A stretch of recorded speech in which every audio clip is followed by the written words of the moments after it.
Hello friends, বাঙালি রান্নাঘরে আপনাদের সবাইকে সাদর আমন্ত্রণ। আজ আমি আপনাদের সাথে আবারও ফুলকপির একটি রেসিপি নিয়ে হাজির হয়েছি। আজ আমি বানাচ্ছি ফুলকপির মশলা পাকোড়া। এটা কিন্তু খেতে অসাধারণ হয়, আর এটা চা বা কফির সাথে বা সন্ধ্যাবেলা মুড়ির সাথেও কিন্তু এটা ভীষণই ভালো লাগে, বা শুধু মুখেও খুব ভালো লাগে।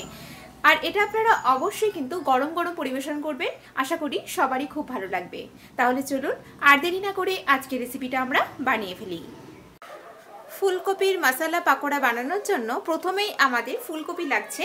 এখানে আমি কিছুটা পরিমাণ ফুলকপি নিয়ে নিয়েছি, আর এই ফুলকপিটাকে ছোটো ছোটো টুকরো করে কেটে নিয়ে এটাকে আমি 3-4 মিনিট একটু বয়েল করে জলটাকে খুব ভালো করে ছড়িয়ে নিয়েছি। বয়েল করার সময় একটু সামান্য লবণ দিয়েছিলাম। আর এর সাথে কী কী লাগছে আমরা একটু দেখে নিই। এখানে আমি একটা বড় সাইজের পেঁয়াজ খুব ছোট ছোট ঝিরিঝিরি করে কেটে রাখা আছে। লাগছে আমার 2টো কাঁচা লঙ্কা কুচানো, কিছুটা পরিমাণ ধনেপাতা কুচি, একটা ডিম, 3 টেবিল স্পুন নিয়েছি বেসন, 2 টেবিল স্পুন নিয়েছি কর্নফ্লাওয়ারের পরিবর্তে চালের গুঁড়ো ব্যবহার করতে পারেন। এখানে 1 টিস্পুন আদা আর রসুন একসাথে পেস্ট করা আছে, 1/2 teaspoon red chilli powder, 1 teaspoon আছে জিরে গুঁড়ো, আর এখানে 1/2 টিস্পুন নিয়েছি আমি হলুদ গুঁড়ো। এর সাথে লাগছে স্বাদ মতো লবণ, আর পাকোড়াগুলো ভাজার জন্য আমি ব্যবহার করছি এখানে রিফাইন তেল। একটা মিক্সিং বলে আমি এই বয়েল করে রাখা ফুলকপিটা নিয়ে নিয়েছি। এবারে এর মধ্যে আমি একে একে সব ইনগ্রেডিয়েন্টসগুলো দিয়ে দিচ্ছি। এর মধ্যে বেসনটা দিয়ে দিলাম, দিচ্ছি কর্নফ্লাওয়ার, দিয়ে দেবো এর মধ্যে জিরে গুঁড়ো, হলুদ গুঁড়ো, দিচ্ছি রেড চিলি পাউডার, আদা রসুন পেস্টটা দিয়ে দিলাম, কাঁচা লঙ্কা কুচানো, ধনেপাতা কুচি দিচ্ছি এর মধ্যে কুচানো পেঁয়াজ। এবারে দিয়ে দেব স্বাদ মতো লবণ। সেদ্ধ করার সময় ফুলকপিটা একটু লবণ দিয়েছি, তাই লবণের পরিমাণটা কিন্তু একটু বুঝে দিতে হবে। এর মধ্যে আমি স্বাদ মতো লবণ দিয়ে নিলাম, আর দিয়ে দেবো এর মধ্যে ডিমটা, একটা ডিম ইউজ করছি এখানে। এবারে সব ইনগ্রেডিয়েন্টসগুলো ভালো করে মিশিয়ে নেব। ইনগ্রেডিয়েন্টসগুলো সব কিন্তু মেশানো হয়ে গেছে।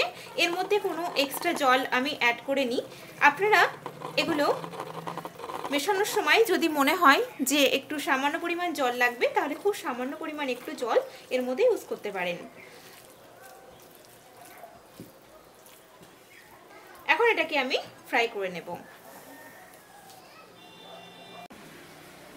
পাকোড়াগুলোকে ভাজার জন্য আমি কড়াইতে একটু বেশি পরিমাণ করে রিফাইন তেল দিয়েছি।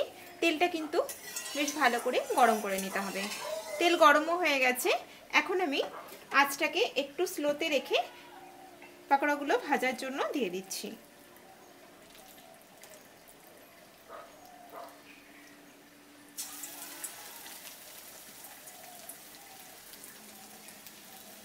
এগুলোকে আমি ব্রাউন করে ভেজে নেব। এক সাইড হয়ে গেলে আর এক সাইডে এগুলোকে উল্টিয়ে দেব।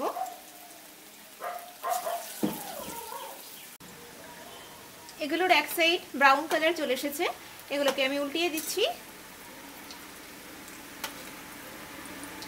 আঁচটাকে একটু স্লোতে রেখেই ভাজছি, না হলে কিন্তু ভিতরটা কাঁচা থেকে যাবে, ওপরে লাল হয়ে যাবে।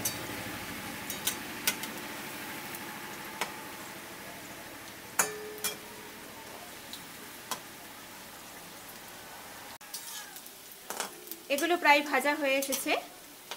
এই পাকোড়াটা কিন্তু খেতে ভীষণই ভালো হয়। এটা আপনারা শুধু মুখেও খেতে পারেন, আবার এটা কিন্তু সন্ধেবেলা মুড়ির সাথেও বেশ ভালো লাগে খেতে।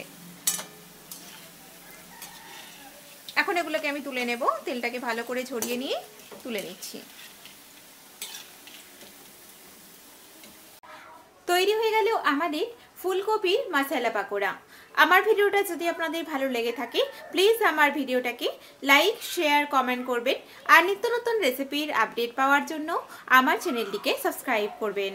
সবাই ভালো থাকবেন। আমি আবারও হাজির হব নতুন কোনো রেসিপি নিয়ে। নমস্কার।